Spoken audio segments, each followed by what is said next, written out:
ओम नमो भगवते वासुदेवाय। आज का दिन आप सभी के लिए मंगलमय हो।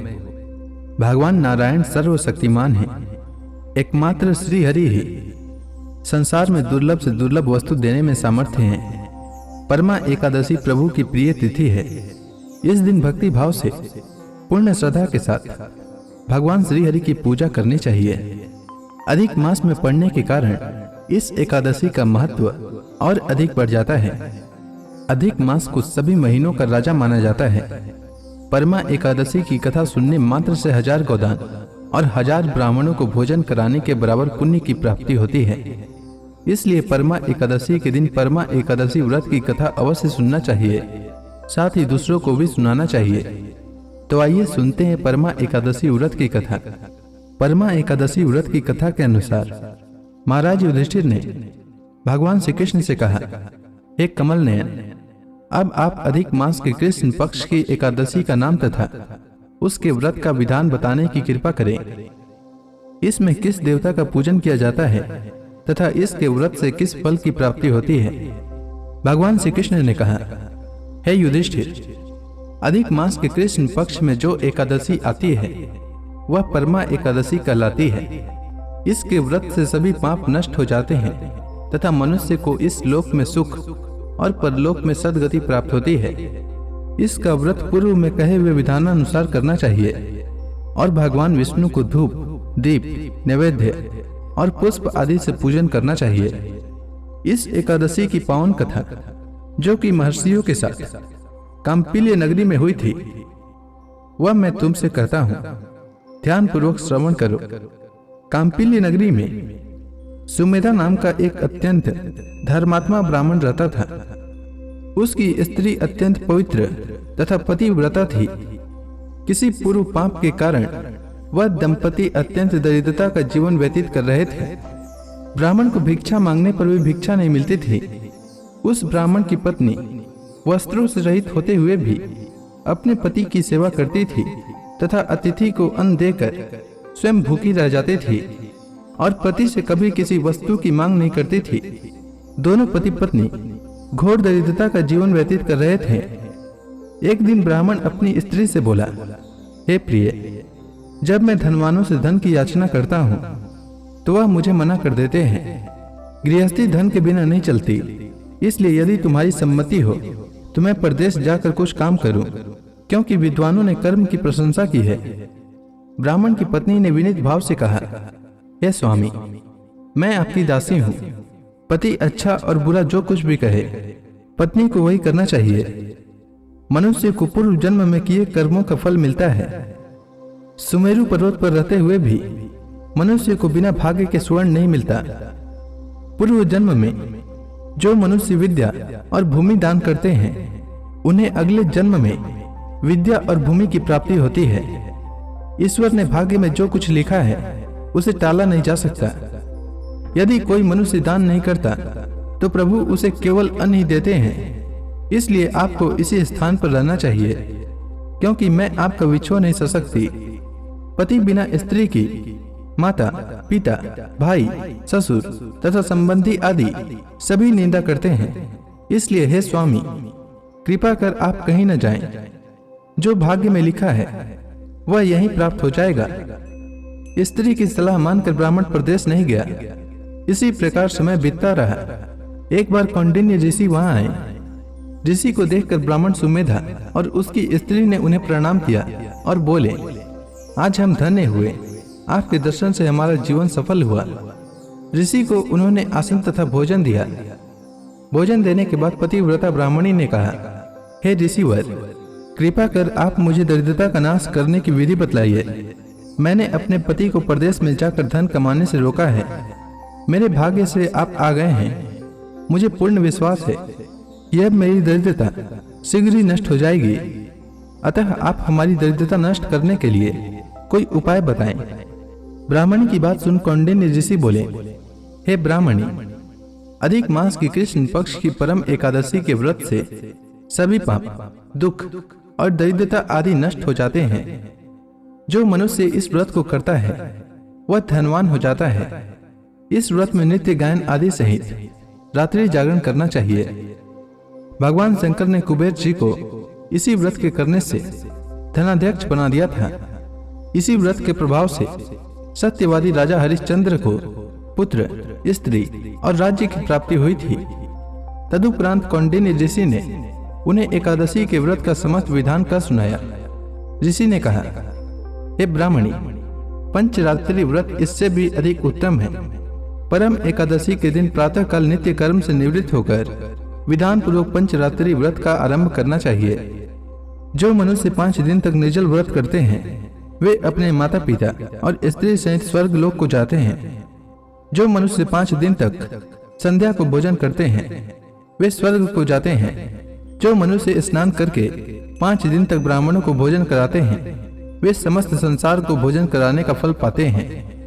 जो मनुष्य इस व्रत में अश्वदान करते हैं उन्हें तीनों लोकों को दान करने का फल मिलता है। जो मनुष्य उत्तम ब्राह्मण को तिल दान करते हैं वे तिल की संख्या के बराबर वर्षों तक विष्णु लोक में वास करते हैं। जो मनुष्य घी का पात्र दान करते हैं वे सूर्य लोक को जाते हैं। जो मनुष्य 5 दिन तक ब्रह्मचर्य पूर्वक रहते हैं वे दिव्यांगनाओं के साथ स्वर्ग को जाते हैं। हे ब्राह्मणी, तुम अपने पति के साथ इसी व्रत को धारण करो, इससे तुम्हें अवश्य ही सिद्धि और अंत में स्वर्ग की प्राप्ति होगी।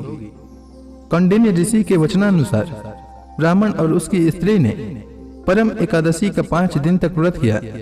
व्रत पूर्ण होने पर ब्राह्मण की स्त्री ने एक राजकुमार को अपने यहाँ आते देखा। राजकुमार ने ब्रह्मा जी की प्रेरणा से एक उत्तम घर जो कि सब वस्तुओं से परिपूर्ण था उन्हें रहने के लिए दिया। तदुपरांत राजकुमार ने आजीविका के लिए एक गांव दिया।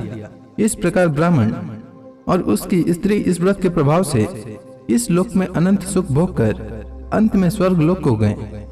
भगवान श्री कृष्ण ने कहा, हे युधिष्ठिर, जो मनुष्य परमा एकादशी का व्रत करता है उसे सभी तीर्थों और यज्ञों आदि का फल प्राप्त होता है। जिस प्रकार संसार में 2 पैरों वालों में ब्राह्मण, 4 पैरों वालों में गौ, देवताओं में देवेंद्र श्रेष्ठ हैं, उसी प्रकार मासों में अधिक मास उत्तम है। इस मास में पंचरात्रि अत्यंत पुण्य देने वाली होती है। इस मास में पद्मिनी और परम एकादशी भी श्रेष्ठ है। इसके व्रत से सभी पाप नष्ट हो जाते हैं। अतः दरिद्र मनुष्य को इस व्रत को अवश्य करना चाहिए। जो मनुष्य अधिक मास में स्नान तथा एकादशी व्रत को नहीं करते उन्हें पाप का भागी बनना पड़ता है। यह मनुष्य योनि बड़े पुण्यों से मिलती है, इसलिए मनुष्य को एकादशी का व्रत अवश्य करना चाहिए। हे कुंती पुत्र, जो तुमने पूछा था वह मैंने विस्तार पूर्वक बतला दिया। अब इन व्रतों को भक्ति पूर्वक करो। जो मनुष्य अधिक मास की परम एकादशी का व्रत करते हैं वे स्वर्ग लोक में जाकर देवराज इंद्र के समान सुखों का भोग करते हुए तीनों लोकों में पूजनीय होते हैं। तो प्रेम से बोलिए विष्णु भगवान की जय, श्री कृष्ण भगवान की जय। अब आप सभी भक्तगण हाथ जोड़कर भगवान श्री हरि का ध्यान करें। आरती होने वाली है। ओम जय एकादशी माता, मैया जय एकादशी माता। विष्णु पूजा व्रत को धारण करके, विष्णु पूजा व्रत को धारण करके शक्ति मुक्ति पाता। ओम जय एकादशी माता। तेरे नाम गिनाऊं देवी, भक्ति प्रदान करनी, भक्ति प्रदान करनी। गण गौरव की देनी माता, गण गौरव की देनी माता, शास्त्रों में बरनी। ओम जय एकादशी माता। मार्गशीर्ष कृष्ण पक्ष की उत्पन्ना, विश्व तारणी जननी, मैया विश्व तारणी जननी। शुक्ल पक्ष में हुई मोक्षदा, शुक्ल पक्ष में हुई मोक्षदा, मुक्तिदाता बन के भरनी। ओम जय एकादशी माता। पौष के कृष्ण पक्ष की सफला नामक है, शुक्ल पक्ष में होए पुत्रदा, आनंद अधिक रहे। ओम जय एकादशी माता। नाम सट तिला माघ मास में कृष्ण पक्ष आवे, मैया कृष्ण पक्ष आवे। शुक्ल पक्ष में जया कहावे, शुक्ल पक्ष में जया कहावे, विजय सदा पावे। ओम जय एकादशी माता। विद्या फाल्गुन कृष्ण पक्ष में शुक्ला अमल की, मैया शुक्ला अमल की, पाप मोचनी कृष्ण पक्ष में चैत्र महाबली की। ओम जय एकादशी माता। चैत्र शुक्ल में नाम कामदा धन देने वाली, मैया धन देने वाली, नाम बरूथनी कृष्ण पक्ष में बैसाख माहवाली। ओम जय एकादशी माता। शुक्ल पक्ष में होए मोहिनी अपराज्येष्ठ कृष्ण पक्षी, मैया अपराज्येष्ठ कृष्ण पक्षी, नाम निर्जला सब सुख करने शुक्ल पक्ष रखी। ओम जय एकादशी माता। योगिनी नाम आषाढ़ में जानो कृष्ण पक्ष करनी, मैया कृष्ण पक्ष करनी, देव सैनी नाम कहायो शुक्ल पक्ष धरनी।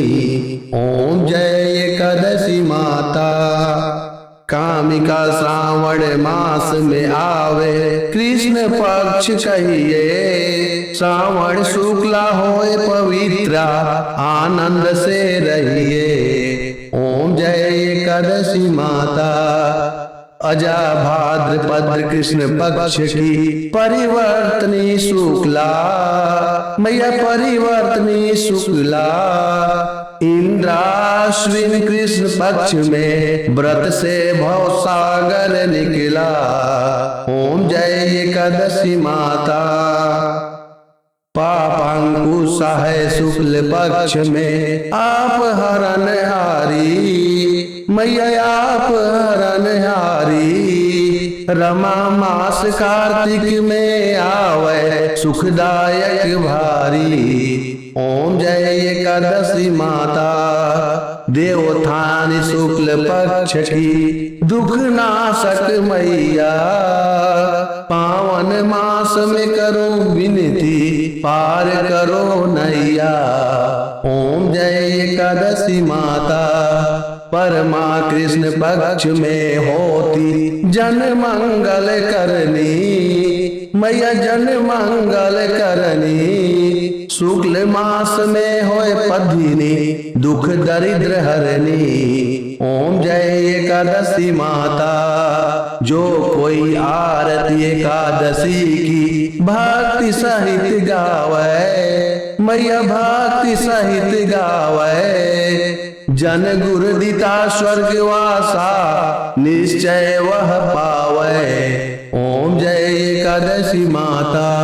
तो प्रेम से बोलिए विष्णु भगवान की जय, माता लक्ष्मी की जय।